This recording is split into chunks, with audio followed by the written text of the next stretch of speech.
Dearly beloved, welcome to Femme Finale, because the name Final Girl was taken.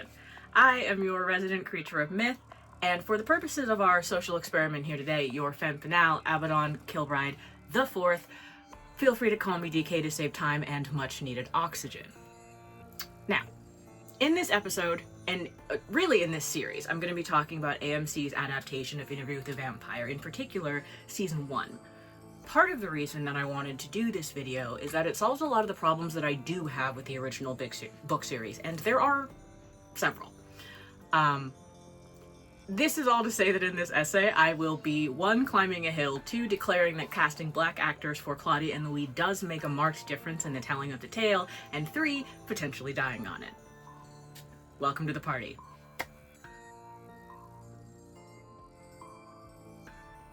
First and foremost, before every goth on the planet blows up my inbox trying to argue that Anne was just being historically accurate, let me preface this in its entirety by saying that Anne Rice, despite everything, remains one of my favorite authors on the planet.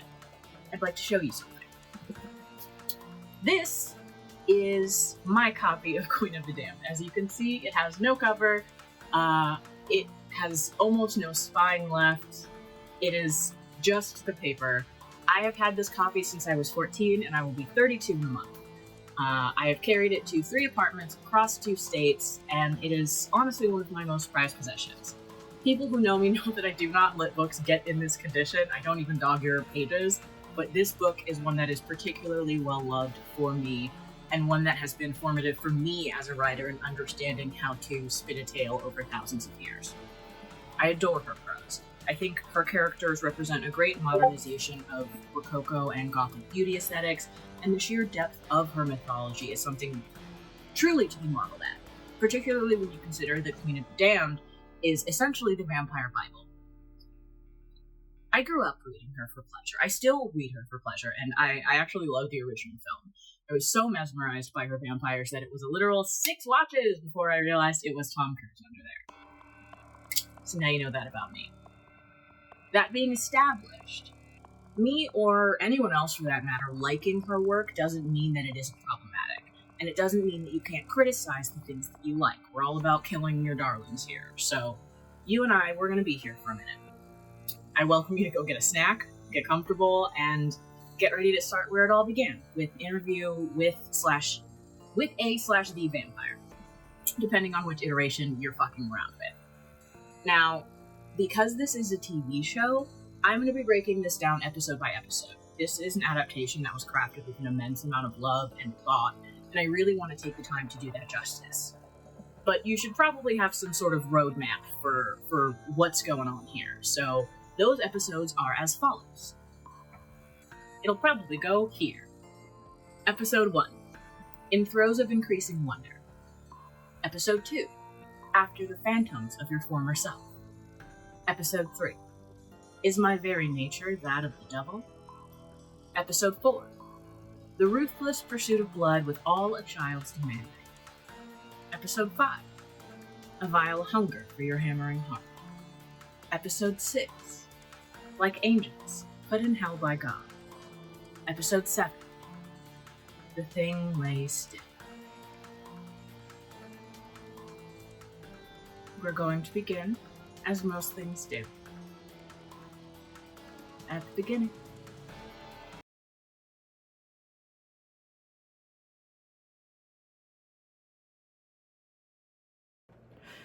In episode 1, we begin not with the titular vampire, but with the interviewer.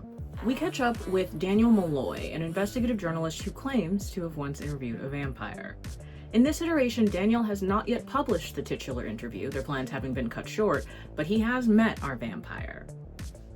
My first love about this series is the choice to give us a Daniel who has lost his boyish, twinkish good looks and his lithe form and been through 2 marriages and 2 subsequent divorces, and is now dealing with the fallout of a degenerative condition late in life.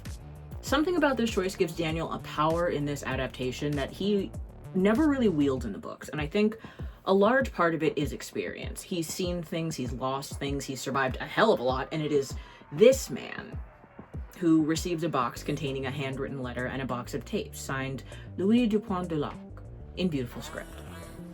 Daniel immediately recognizes the tapes, digs through his home and his kids' old things for his old tape player, and puts the tape on.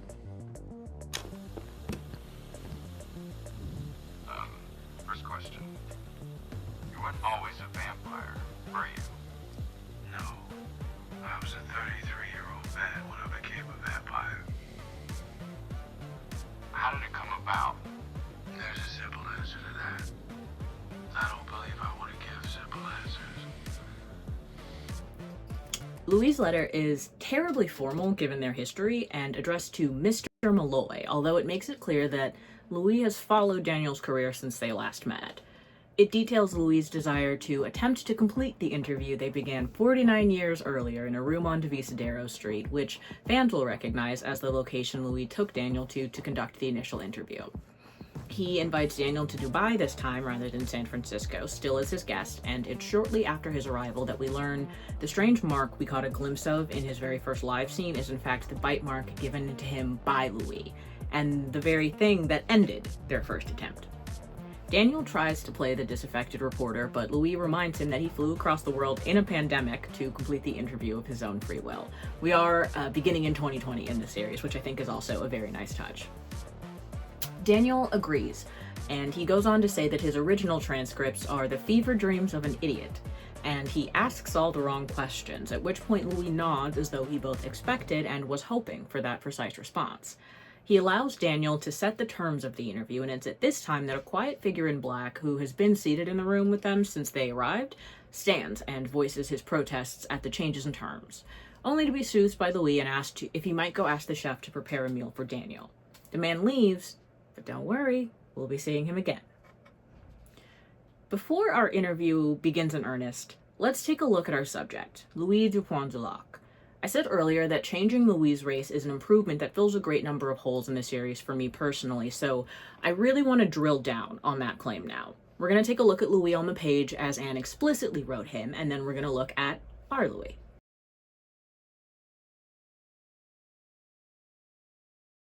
The vampire was utterly white and smooth, as if he were sculpted from bleached bone, and his face was as seemingly inanimate as a statue, except for two brilliant green eyes that looked down on the boy intently like flames in a skull. This one comes directly from Interview with the Vampire. From page 4 to sort of midway down the page, it is our first glimpse of Louis. Later on in the series, we get Louis Dupont de Lac.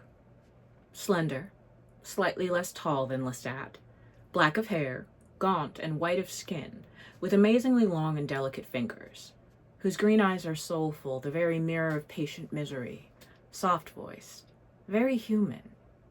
This one, of course, comes from the vampire Armand. Several books later in the series, we are still seeing this kind of Raphaelite beauty that Louis is purportedly famous for.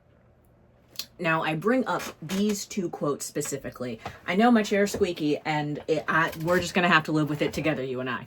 I bring up these specifically because these are the two primary instances I could find in which it is explicitly stated that Louis Dupont de Lac is canonically a white man.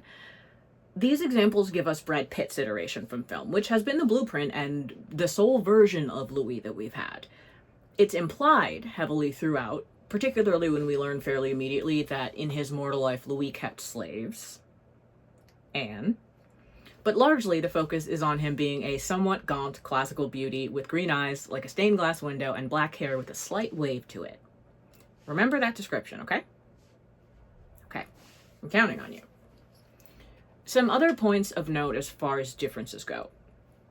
In the book, Louis is 25 when he's given the dark gift, and the year is 1791. He lives on his inherited estate with his mother, sister, and beloved younger brother Paul following the death of his father, and as head of household is charged with their upkeep and well-being, as well as that of the family finances and other properties in Louisiana. Tragedy enters Louis' life when Paul, overcome with religious ecstasy or madness or possessed of the devil, insists he's had a vision of the Blessed Virgin informing him that their entire family must give up their wealth and give themselves over to the service of God. Louis, who is under a considerable amount of stress at this point, snaps on Paul and threatens to return him to an institution rather than letting him join the priesthood as promised. Paul goes outside and either falls, is thrown, or leaps down a flight of stairs.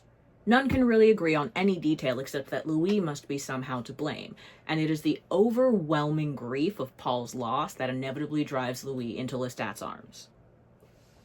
So that's book Louis, but what about this shiny new black Louis? Our new Louis is a young black bachelor. He still lives with his mother and his sister and his brother Paul, and they still live on a plantation, but the crop is now indigo, and because it's failing, Louis has taken up business interests in town. Namely, a number of brothels he runs with enough success that even the white businessmen in town refer to him as Mr. Duloc, although it's understood that they do so with a level of inherent derision. Before we get too much further, I do want to go back to the book descriptions of Louis for just a moment. From Interview with the Vampire, we have several. He stared at the vampire's full black hair, the curls that barely touched the edge of the white collar. Those green eyes gazed at me with a mindless innocence. And then more from the vampire Lestat, of course. I fell fatally in love with Louis, a young, dark-haired bourgeois painter, graceful of speech and fastidious of manner. His blindness to the motives or the suffering of others was as much a part of his charm as his soft, unkempt black hair, or the eternally troubled expression in his green eyes. Tall, slender figure, short, dark hair, green eyes, a frayed black sweater that hung shapelessly from his shoulders, legs like long black spokes. And I could go on. Ad nauseum, I could go on. I was able to pull quotes from all the way up to Merrick that still describe him as being this kind of beautiful, delicate, bird-boned man. And this is overwhelming evidence for, of course, Louis being of immense beauty with, again, the aforementioned bird-like fragility to him, but his race overall plays little importance in his life in the book. The series proves that that's a mistake. And here's why. Our Louis is now going to be a black man who is running a brothel, at odds with the family he works tirelessly to support, struggling to get respect from white men in society, and uniquely vulnerable to the advances of the future love of his life and bane of his existence, who we'll be meeting shortly. The brother he loves with everything in him is clearly suffering from profound mental illness that is only kept in check by rigid routine, and at multiple times we see Louis faced with a choice to put him in a care facility, all of which he stoutly denies despite the added strain on himself. We learn pretty quickly that Louis is, as many men are at the time, in the closet. Like me right now. See what I did there? It's not intentional so much as this is my office, but solidarity with Louis. This adds another layer to the stack of burdens that Louis is already bearing. I think it's a genius casting choice, particularly for an update that's made in the modern era where we are seeing black leads in titular roles. And it makes Louis someone we want to root for from his first, tired, put-upon interaction with the employees of his brothel. The deck is stacked against him in every way possible, and we want him to win. And when he does give in to the urges that he tries desperately not to indulge, mark my words, we are going to surrender with him, because we've taken a journey that has left us tired and misunderstood and enraptured by the idea of someone who sees us as we are.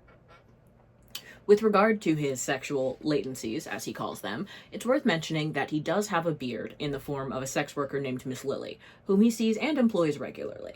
At least until the night he goes to see her after a particularly frustrating conversation with his pious younger brother, and is waylaid by a strange gentleman already entertaining her on an outdoor balcony. This is the man, the myth, the legend, Lestat de Lioncourt, and he is freshly arrived from France after being bewitched by the jazz music floating down the river as he traveled.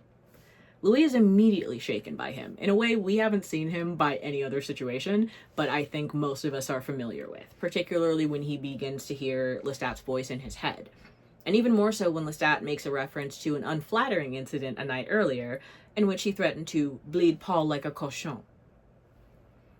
All the while, he maintains conversation aloud with Miss Lily, confusing and impressing and enraging Louis. He goes so far as to tell Louis, who he has just met, that while en route to St. Louis, he heard the jazz music and is now realizing that Louis the man is the saint. In fact, a handsome man with a most agreeable disposition. Lestat tops it all off by stealing Miss Lily's company for the night right out from under Louis, at which point Louis says something I think all of the gays probably feel. Emasculation in equal measure. I wanted to murder the man and I wanted to be the man. I had come there for Lily. but I left thinking only of him. After we're treated to a vampire feeding scene, we next see Monsieur Lestat at a poker game Louis is attending, wherein Lestat explains that they met at a florist, arguing over the same bouquet of lilies. Before Louis can process his feelings about that shit, Mr. Anderson asks Louis' opinion on a location for a potential new brothel. After Louis gives his expert opinion, Mr. Anderson helpfully relays that he said Louis would do it for 10%. And when he argues for more, he's told that there's capital investment and then there's labor. Both has a seat at the table. And here we have an interesting moment. Lestat begins to engage Mr. Anderson while communicating with Louis telepathically, eventually pausing the action so he can focus attention solely on Louis and ask him why he suffers such indignities from such low men. Lestat uses the time stop to swap Louis' cards, allowing him to win the hand, and the two men share a secretive smile. We're treated to the early courtship phase between Lestat and Louis, during which he says he finds himself, for the first time in his life, confiding his troubles to a man other than his little brother. I was being hunted, he says, following up a request to Daniel in the overarching narration to let the tale seduce him, as Louis was seduced.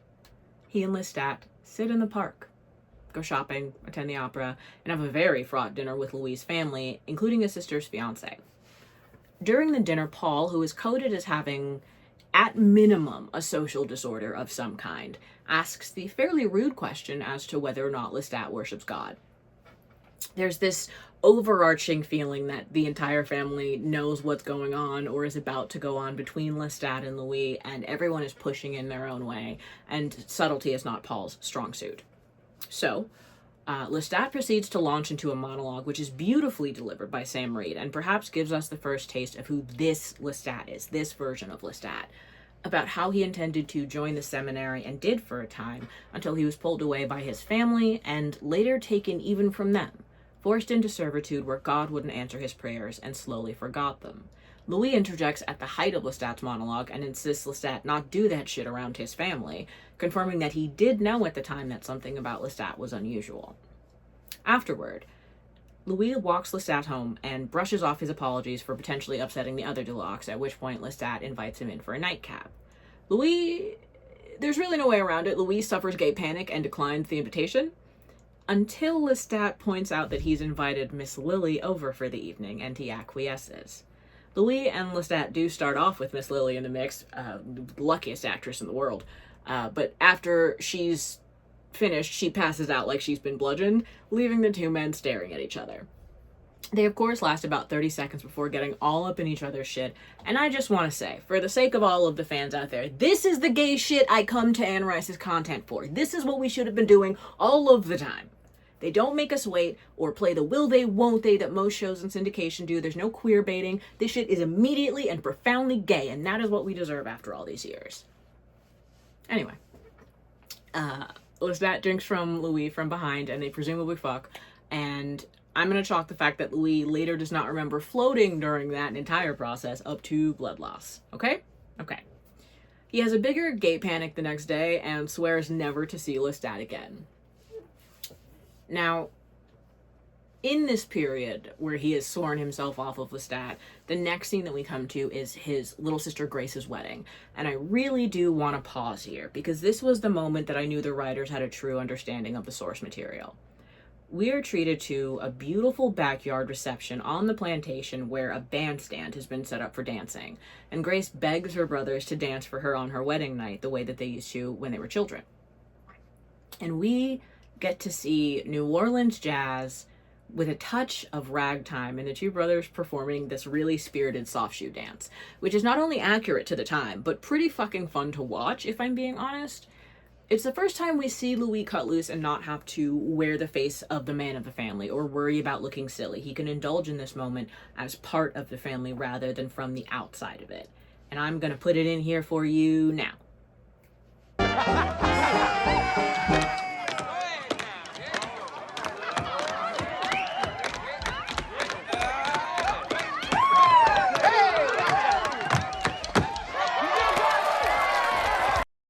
The language, the laughter, the roasts, this feels like any of 1,000 family parties that I've been to. We don't even turn the TV on at family parties most of the time. It's just a lot of music and dancing and insults, and the only thing that is missing from this scene is people ready to come to blows over spades in the back. Even later on, Paul and Louis are climbing up on the roof after stripping out of their suit jackets, and these two grown men of some wealth and standing have forgotten all pretense of adulthood and are scrambling up the side of their house after a family party to watch the sunrise. They talk about checkered cake and collard greens, and their accents are so thick you could cut them with a knife, and there is this simple beauty to it. The conversation between the two brothers speaks of deep and abiding love that doesn't require them understanding each other to exist. The brothers speak briefly about the wedding, and Paul asks multiple questions of Louis to assure himself that Grace will be happy with her husband. He tells Louis he loves him, and Louis returns the sentiment, still a little drunk and riding the buzz from the night before. His reaction time is slowed as tragedy strikes. Paul unceremoniously and unceasingly walks right off the edge of the roof. Grief eats through the Delac family as Louis' mother blames him for Paul's death, insisting that he must have done something to urge Paul to jump, and turning her back to the son that has kept her family fed with a roof over their heads since the death of her husband. I'm personally quite biased about this turn of events, and I recognize that, because this is a very Southern Baptist response to grief. I have aunties who would and have respond to a death this way, and it's painful to watch Louis suppress his own grief and take every hit that comes his way during the funeral preparations. But we do get to Paul's funeral procession through the streets of New Orleans. Also quite common for the area and the time, and something that the Rice First producers love to do. There's also one in the Mayfair Witches that happens to be fueled by, I think, devil's honey. I don't know if they explicitly say it or that's something that I decided in my mind, but it does happen in Mayfair Witches. During the procession, Louis is confronted by Lestat, who doesn't like being abandoned. I can't speak. Who doesn't like being abandoned, as he says. Lestat's authenticity will come into question again and again over the next 2 seasons, so I want you to remember this because it's a surprise tool for later. Just hold on to this. The two argue, and Lestat actually breaks the arm of a mortal employee of Louis who tries to bar him from speaking to Louis further. And we find that Louis is so shaken by this terrible French gay that he actually can't process any part of his brother's funeral or even really work up sadness at his mother's continued iciness toward him. By now, in a state of relative madness, he makes his way to the neighborhood Catholic church and enters confessional with the priest there, giving the monologue that convinced me this was the Louis that we've been waiting for. Rather than trying to describe it, I just want you to listen. I failed my brother. No, son. I lost my mother and sister, and rather than fix it like a man should, Lord, I run like a coward. I run to the bottle, I run to the grift, I run to bad beds. I lay down with a man. I lay down with the devil. And he has roots in me. All his spindly roots in me. And I can't think nothing anymore but his voice and his words. Please, help me! After years of keeping his shit locked up tighter than Fort Knox, this one man has carefully unraveled the entirety of his facade and left him broken open and raw and faced with everything that he hates about himself and nobody to turn to. God is silent, the priest is silent, but the church is not. The priest is ripped unceremoniously from his side of the confessional, and Louis exits to find Lestat all but bathing in his blood, draining the priest dry in abject fury at having been abandoned by Louis for a sense of early 20th century morality. Mortal morality, to that end. Remember, he doesn't like being abandoned. It's gonna keep coming up. This is the first time we get to see the fury of vampiric obsession at full bore. They don't pull punches like other vampire shows. It's bloody and it's messy and it's absurdly violent, and all of that is almost background set dressing to the passion between Louis and Lestat. Jacob Anderson and Sam Reed have chemistry like nothing I have ever seen between two actors, and they give us this torrid, mutually destructive, vitally necessary thing between the two, which is quite literally the foundation of the series. With a desperate kiss, Louis makes the fateful choice to be the immortal companion of Lestat de Liancourt and is given the dark gift, having seen his last sunrise the morning that Paul died. Louis takes this opportunity to give the titular quote of this episode, which is a variation pulled straight from page 9 of the novel. I opened my eyes, and it was then that I realized the drum was my heart, and the other drum had been his. And we sat there for some time, in throes of increasing wonder. The death of his body is unpleasant, and made worse by Lestat's casual demeanor about the profound change he's undergoing, Louis mentioning Lestat's seeming view of the process as something to get through. It's a long way off, but season 2 will give us a scene to compare this change to, and then we can talk a little bit more about what that means, but it will be a point of contention between the two down the line. Either way, Louis comes out on the other side of it with beautiful green eyes we've come to know and love, laughing out of either madness or pure elation. In the modern day, Louise sits across from Daniel Malloy and weeps a single bloody tear, calling this moment relived both an end and a beginning. So what have we learned so far? Number 1, Louis' relationship with his family and ultimately the things that make him human are deeply strained by this point. He loves them deeply, but he does not understand and is not understood by them. He is not understood by anyone until Lestat's arrival. So we come to point number 2. Lestat was a choice that Louis made. He decided that he was allowed to have something, one thing, and that it would be the gentleman devil who'd moved into the French Quarter. 3. From the very beginning, Louis and Lestat were two forces of nature trying to coalesce into one being. 4. Daniel Malloy, for all the terror and fear of that night in 1973, did not hesitate for even a moment to take the chance at recording the real story. He responds to Louis and his employees with derision and snark, but he now believes that Louis is telling him the truth, and is bound by the reporter in him who is too invested to leave this lead untracked. It's pretty exemplary for a human in this story, to be honest. Most of the humans we meet in the past in particular are painted in dismal light, and Daniel, who is a bitter 70-year-old with a degenerative disease, immediately emerges as the best of them. 5. The Mayfair witches apparently live within spitting distance of the Duloc family.